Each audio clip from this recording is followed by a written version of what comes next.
себя вижу задачу, это абсолютно даю себе отчет в том, что председатель – это просто координатор.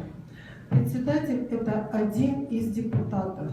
Председатель – это тот человек, который координирует, направляет, ведет переговоры, договаривается, выслушивает всех депутатов, учитывает их мнение, работает с фракциями, с руководителями непосредственно с каждым депутатом.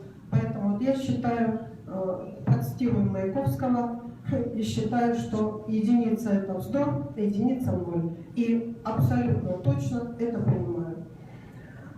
Дальше я считаю, что задача председателя для того, чтобы мы подняли авторитет городского совета и всегда его держали, это занимать жесткую позицию при любых попытках дестабилизировать работу Красноярского городского совета. И как представительного органа власти, потому что мы прекрасно с вами понимаем, я думаю, все, что живем в очень сложное время, и любой вот такой деструктивный, будем говорить, элемент, сюжет, он, естественно, влияет на население и показывает, насколько слаба власть.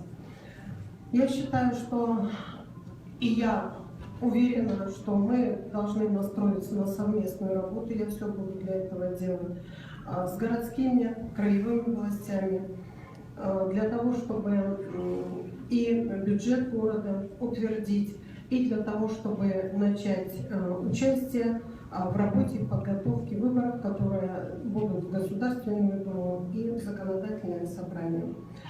Я также считаю, что от репутации Красноярского городского совета зависит доверие горожан к органам власти.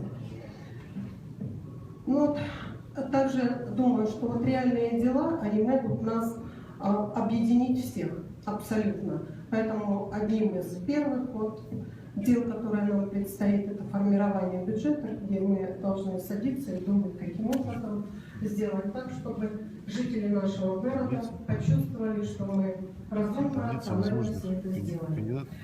Там была и ваша фамилия. Зашликована.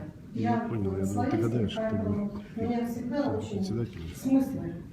смыслы привлекают. Вот смотрите, у нас фракции «Единая Россия», «Патриоты России», «Гражданская платформа», «Справедливая Россия». Вот ключевые слова: Россия, патриот, гражданин, что в принципе знак равенства можно поставить, и единство.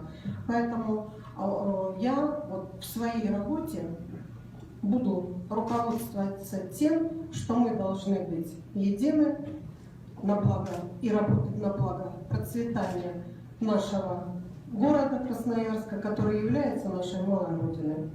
Отдаю себе отчет в том, что это очень сложная задача, но по мере своих сил и возможностей буду просто работать. Спасибо.